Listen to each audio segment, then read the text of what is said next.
Amen.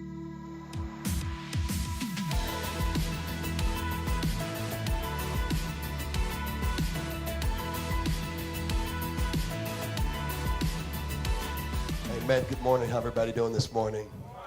Thank you for all you guys joining us online as well. I want to continue this series on what new school can learn from old school. And, this week is a bit of a challenge, and I think you'll see why when we finish wrestling in the Word together today. It's a bit of a challenge because I think this is the type of word that will really cause you, as me, some great deliverance because it causes a lot of self-examination. And but it'll be in a good way. It'll be in a good way. It'll be something we all need. This week I want to talk to you about thankfulness and trying to give you values from the book of Proverbs to match some of the things that our parents and our grandparents taught us that were actually very biblically sound, and I'm just giving you some biblical support for those things. And remember, the reason we're in the wisdom books is because wisdom creates your value system.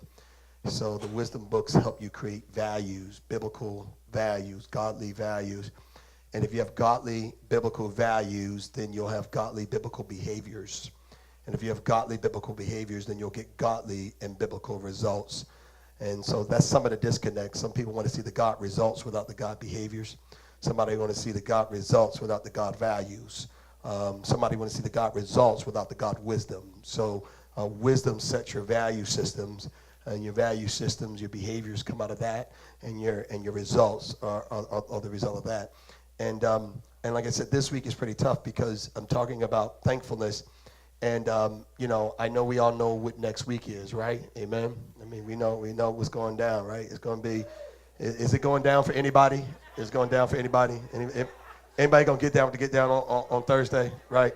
I mean, who's getting down with the candy yams and the, let me see my candy yam folk. Where my candy yam folks at?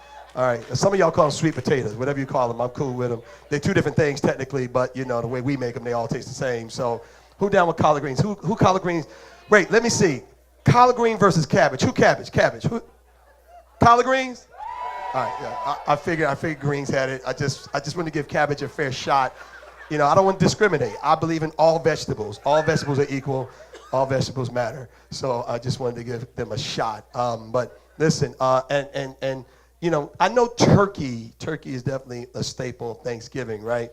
But I mean, you vegetarians and you former Muslims, and y'all gonna be messed up because y'all not gonna get no ham. So it's kind of messed up for y'all. But so we're gonna find a way to be thankful, and I'm sure by about 10 o'clock, I'm gonna be so thankful that my belly is probably gonna be poking out.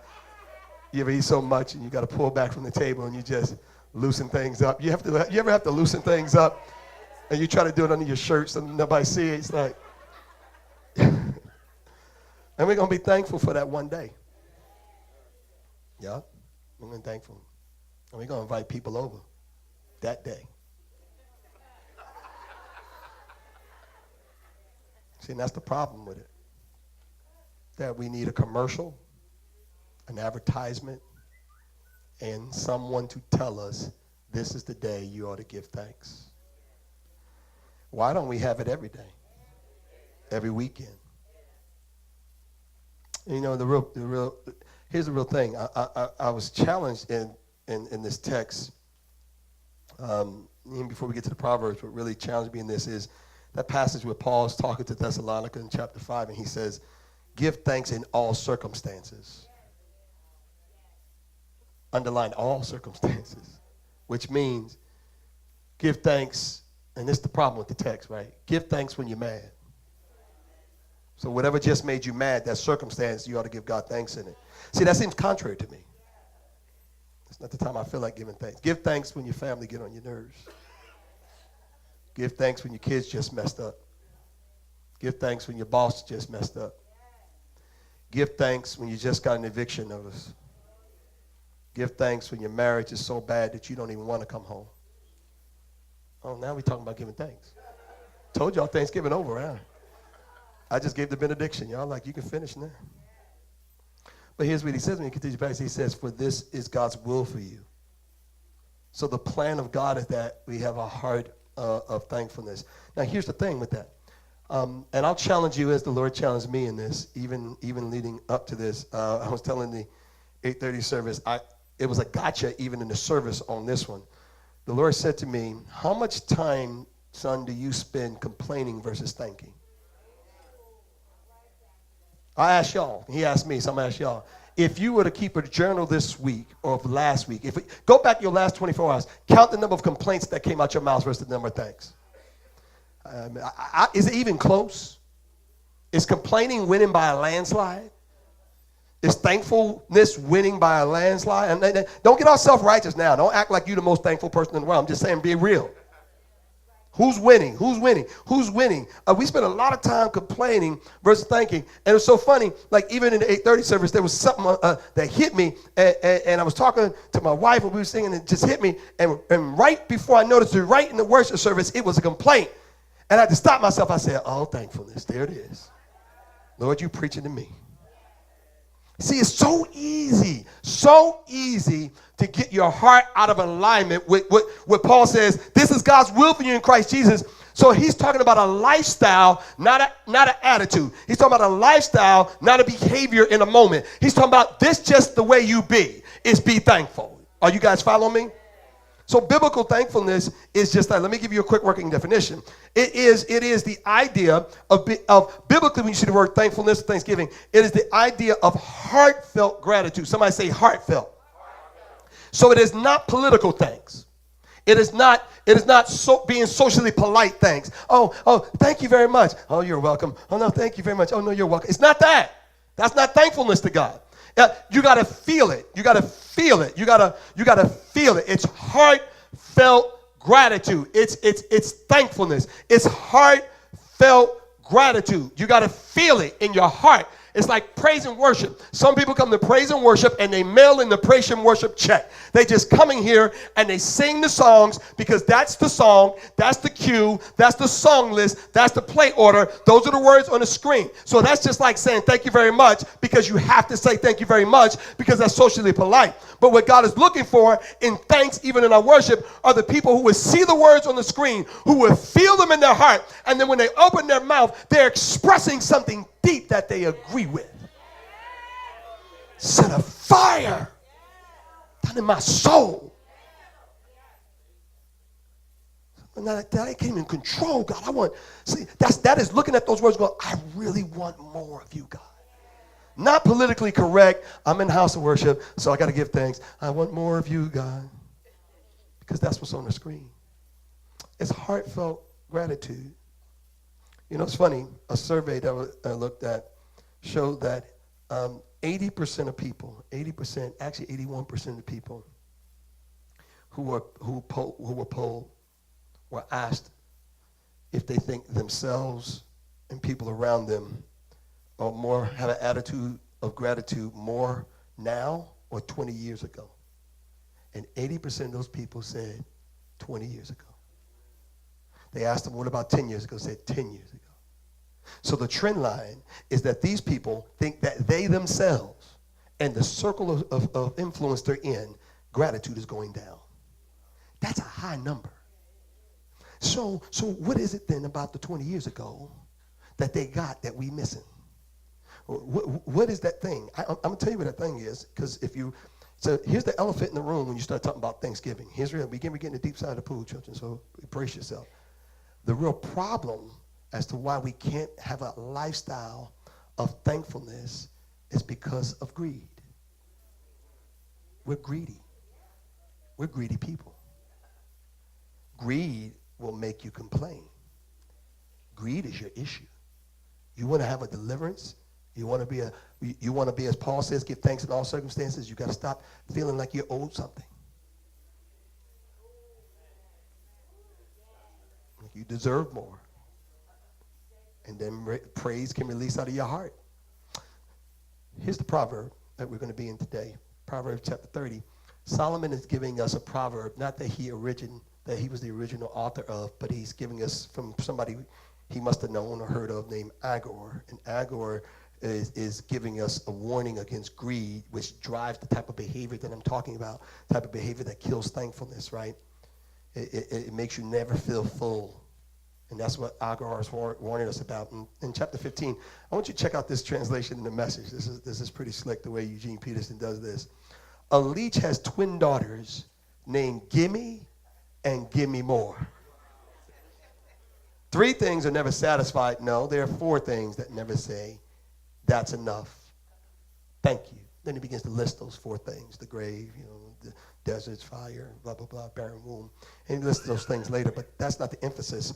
The emphasis is he gives us the expression of a leech, and he gives personification to the leech. And he says that the leech has daughters, twin daughters, named Gimme and Gimme More. And so the expression of the 3, but 4, is really getting to the attitude of different perspectives of a greedy heart, a greedy spirit that can't be thankful because it's never satisfied. It's the heart that's never satisfied, and the heart that never says, that's enough, I'm good, I'm full. See, because thankfulness is I'm full. Thankfulness is I'm good. Thankfulness is, you know what, I'm good.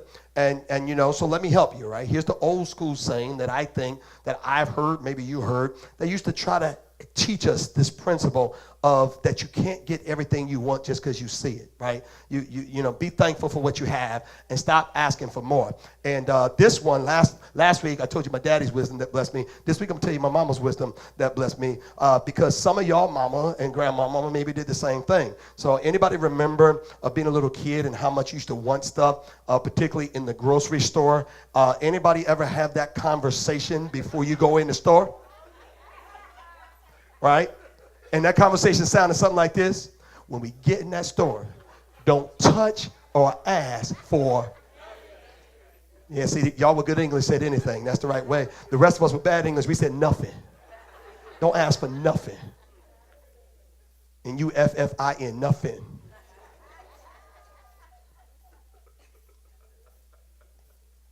Listen, man, it was great wisdom. It wasn't because it was a budgetary issue all the time. It was the fact of the matter is, you should be happy we going to the grocery store. I got a list. And that list includes a blessing for you. I'm getting what I think you need. And you run around the aisles wanting to pick out everything and blow up my budget because of your eyes. Don't you ask for nothing. All of us should have been told that. That's what's wrong with some of these kids now. They ask for everything. They ain't even afraid to ask. Can I get Yeezys? What? What? Listen, man, here's why this was a problem for me. I didn't realize until looking back how greedy a little spirit I had. I was a little greedy little spirit person. No, I'm being real, because I'm gonna put this. I was a what's the word I'm looking for? I was a cereal connoisseur. I mean, I had fine cereal taste. I didn't mess around in the low lives of no-name bagged cereal. I was not interested in Pops, just a bag that said Pops. I needed sugar Pops. There's a distinction. You weren't going to come in my domain with no Quisp and try to make me think that was Captain Crunch. No. We're not doing Quisp, the little dude with the thing on his head. I need the captain. I need the captain. Bag of flakes? No, it got to say Frosted Flakes. I need to see the tiger. I don't care if we ain't got no money. We got to come with the real stuff. Cereal connoisseur.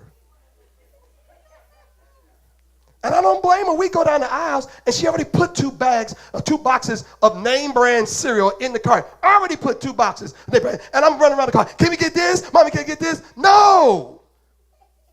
She was right to tell me that because even at a young age, I had a greedy little spirit. Everything my eyes saw, I wanted. Everything my friends talked about at school, I felt like I was less than at home because they had it and I didn't. And some of y'all are acting just like I did when I was a little kid. You're walking through life complaining, wanting more. Every aisle you go down, you want more. Every time you see somebody with a better car, you want more. Every time you see somebody on TV with a better house, you want that too. You want everything you see. You want everything you see. And maybe God ought to tell you today, when we get up in that store, don't you ask for nothing.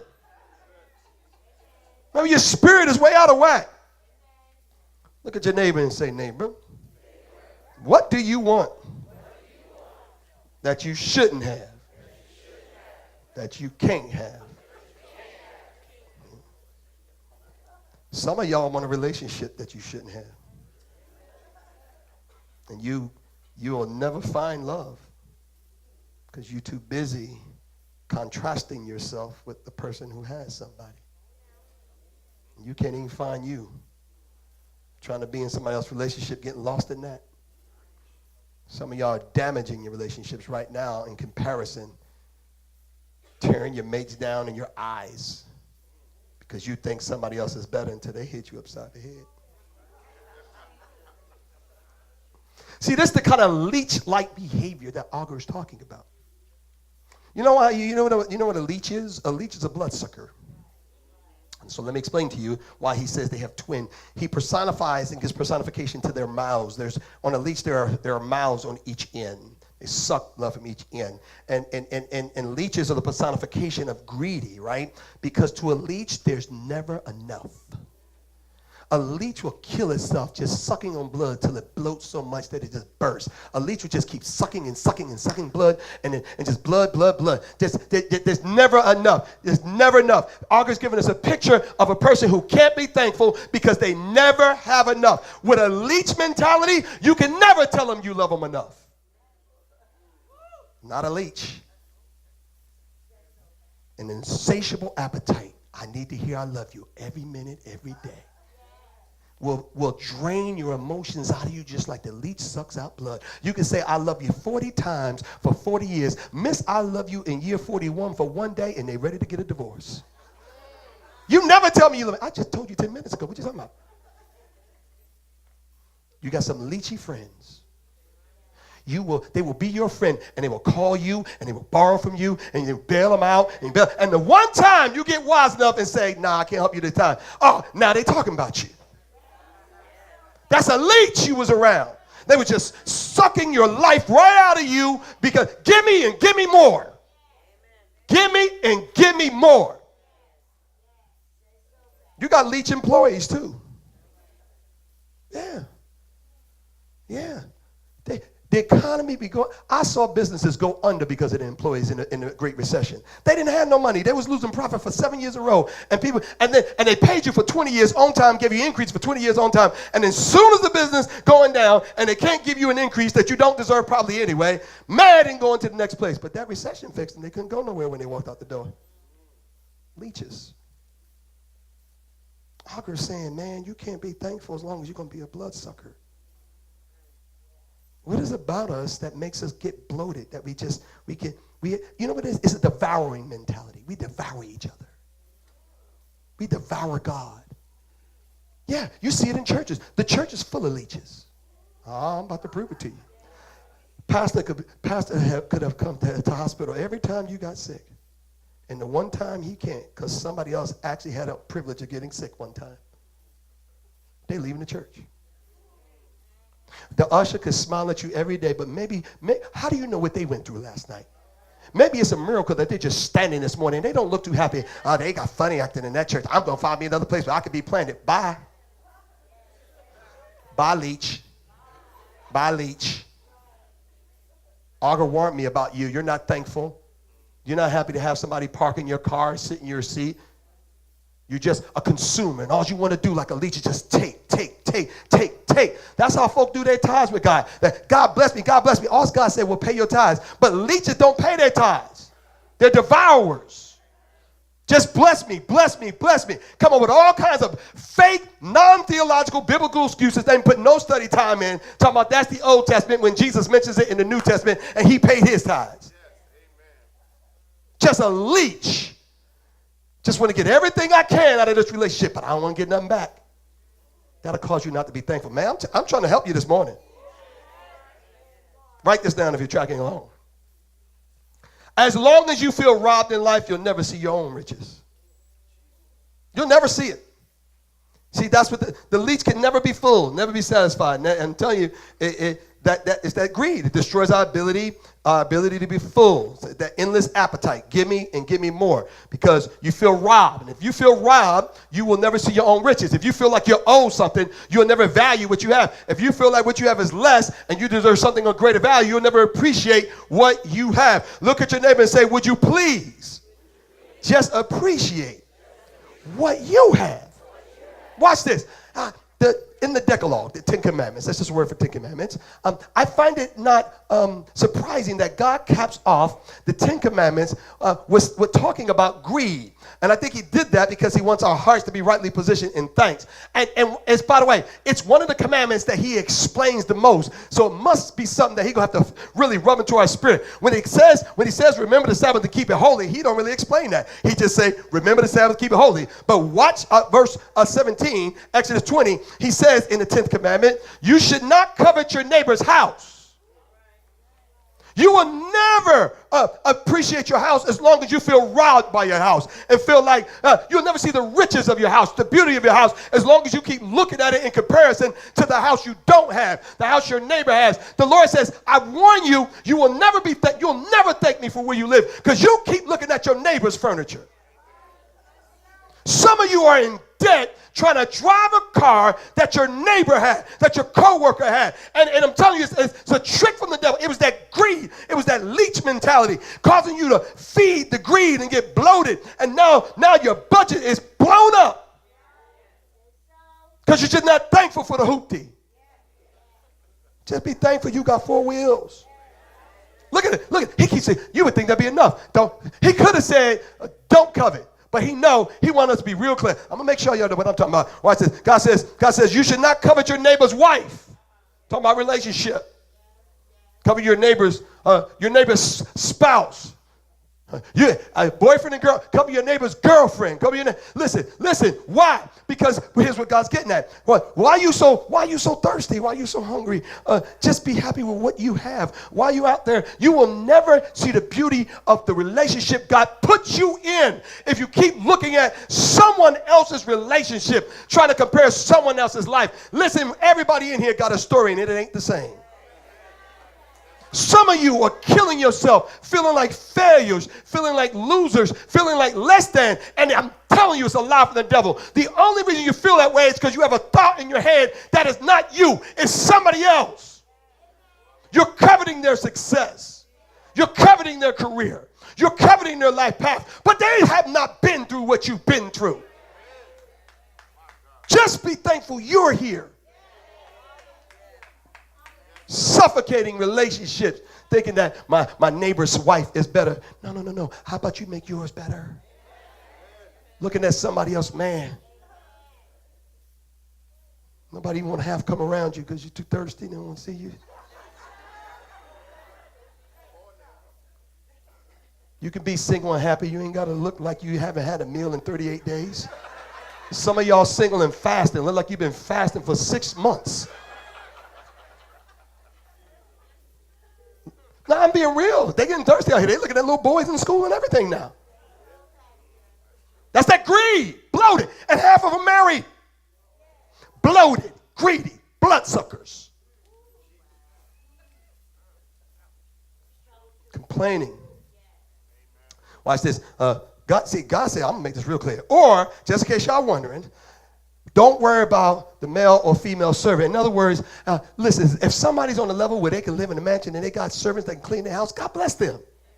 But that's not your house. Thank God for your house. And maybe you don't have servants to clean it, but you can clean it. It's a blessing just to have a clean house. But you will never have an attitude of thankfulness as long as you feel like you're supposed to have a bunch of servants serving you. God says, watch this. Don't covet your neighbor's ox or donkey. Those are just modes of transportation. I told y'all, God said, get your eyes off their car. God bless them. That's what they got. Listen, if you told the truth, all you have to do is look at the numbers, realize most people faking it anyway. The economic studies prove it. How in the world they can afford all these fancy cars when 50% of America is one missed paycheck away from bankruptcy? Amen. So why are you comparing yourself to somebody that's faking it anyway? Be thankful. Don't be greedy. I mean, you want a Mercedes? I'm cool with that. Just take yourself on down to Target. Go in the toy aisle. All the cars you want are die cast, and they're right there. You laughing. I have cars at home that I got in my spirit by buying me a toy car. I have a Ferrari sitting on top of my shelf that I will never buy. Never. But I close my eyes and I get in it all the time.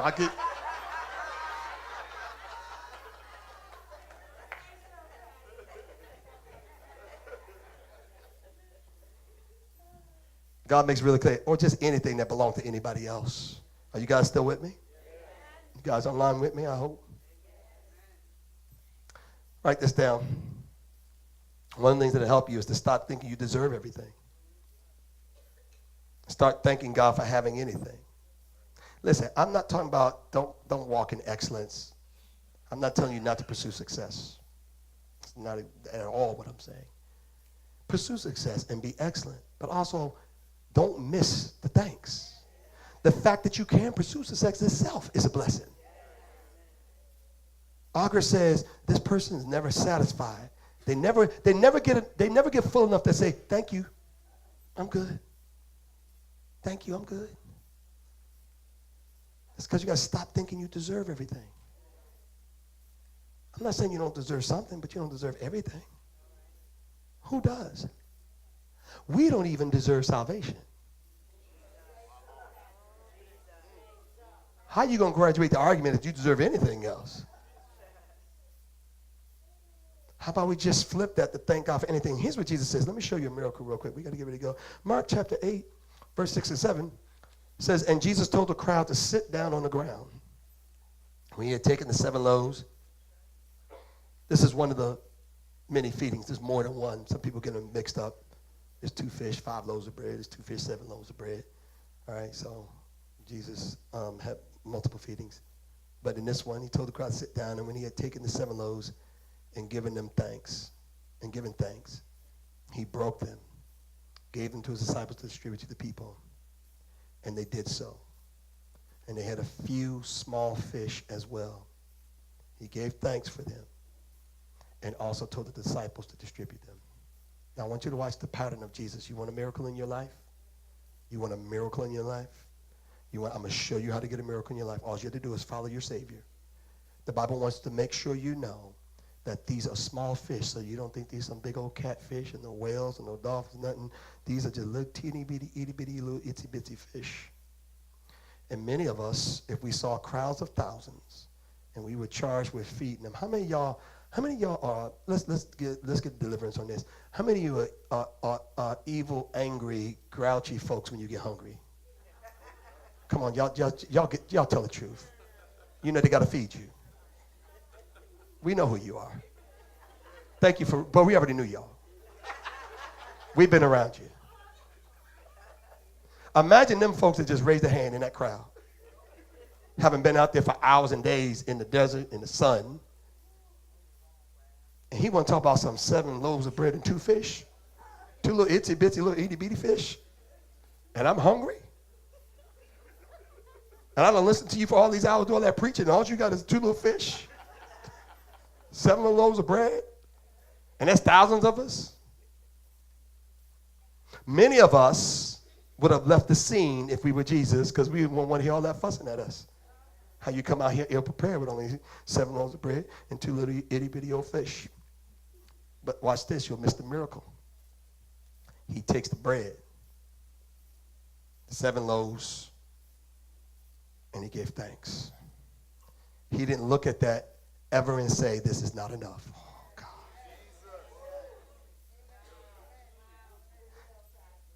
Whatever it was. But he knew his God was bigger than 7 loaves. He takes 2 itsy bitsy, itty weeny, teeny weeny fish. 2 little sardine type little things. He got 2 little sardines and he go, He never look at two little sardines like it's not enough. He go, God is the God that made the sea. So sardines, he will pop these sardines like it ain't nothing. I give thanks. Some of you are canceling the miracle of more in your life because you don't think you owe thanks for your small fish. You too busy complaining about how small your apartment is, so God will never give you the mansion you desire. Because you won't hold up 2 fish and your 7 loaves. You keep looking at what is not versus what God has provided. And you're canceling the miracle of more. You will never get the job title that you want or think you deserve. Why? You too busy going to work complaining about the job title you have versus thanking God that you got a job at all. You will never have the relationship and the happiness that you want in your relationship because you're too busy complaining about the one you have versus thanking God. There's a lot of lonely people out there that wish they had somebody, and you got the nerve to be complaining about somebody. For the leech, your job is too small. You're paid not right. Some folks have gone from ministry to ministry. They don't appreciate my gifts. No, you see, that's the wrong attitude. Be thankful. They're not using all my gifts. Well, they're using some of your gifts. If they're using your 2 fish, bless God, and then God will give you the miracle of more, and then your platform will expand. The greatest thing you can do is just to bless God. And see, this is what I love about old school, man. Old school, bless old school, because old school will say stuff like this. And y'all probably heard this. Look, listen. I remember one time, see, you know, my father was an old dude, right? And so old dudes had them old sayings. And y'all got old dudes in your family. Y'all heard stuff like this, man. Boy, I remember one time I was complaining, talking about I had to take all these buses. It was cold outside. And then my father would say something like this. And I even heard my uncle say stuff like this. Boy, when I was your age. You ever heard a sentence start like that? Boy, when I was your age. And you know it's going to all be, after that, just completely probably made up or dramatized. Some of it was true, but they really did pump it up. The first time he said, boy, when I was your age, I had to walk 10 miles to school. You ever heard anything like that? Then the next time it'd be, boy, when I was your age, I had to walk 15 miles to school in 9,000 degree weather. 9,000? You do it again. Boy, I had to walk to school 38 miles to school in 9,000 degree weather with no shoes on. You talking about you had to wait for the bus. And that was speak for be thankful. Watch this, new school, that you got Uber. Now, he may have not marked through 9,000 degree weather, but I've been down to that town he's from. He had to walk through some woods now. And that school wasn't down the street. This wasn't no around the corner school. It was some miles. They had to put some miles and some treads. My point is, that was his way of expressing, why are you complaining? You getting in the bus, boy, I had to put on them Jesus shoes and walk it out. It was that was that speak, that old school speak for be grateful, man. You're talking about a bus? That's a privilege. Old school would say stuff like, boy, I remember one time my mother would tell me we had to get, back in the day, we had to get our clothes ready on Saturday morning, right? Because, Saturday evening to get ready for church on Sunday. And I used to play in these little singing groups, stuff. I was a musician. We had to have all these uniforms. So I started to get into clothes a lot, right? So I like clothes. I ain't had no money, but I liked a lot of clothes, right? And I remember, man, and you get in the mood, you start complaining. You always want something. You want something. You want this, and you ain't got this, and you want this, and you don't have that. And you just complaining about everything. And my mother used to tell me, and I used to hear other people say stuff like this too. But when we went to church, we had one good outfit. My uncle told me that one time, my great uncle. He said, boy, we had one good outfit. We had a black suit with a white shirt and a pair of black shoes. And you had to keep that suit, son. You had to keep that suit good. You had to get those creases every week. And you couldn't get that suit dirty or stinky because you know you had to wear it next week. We had no dry cleaners, boy. You ever heard anything like that? That was their way of saying, thank God you can wear jeans to church. Look at y'all. Looking all comfortable. Got your sneakers on, your hoodies, your hats, all that kind of stuff. 20 years ago, some of y'all would have been, they would have poured so much oil on your head, you walk into church with that stuff on, and bring them devil street clothes in here. Get out of here. Loose here, Satan. Y'all know it. Walking in the church with some Jordans on 20 years ago. But thank God.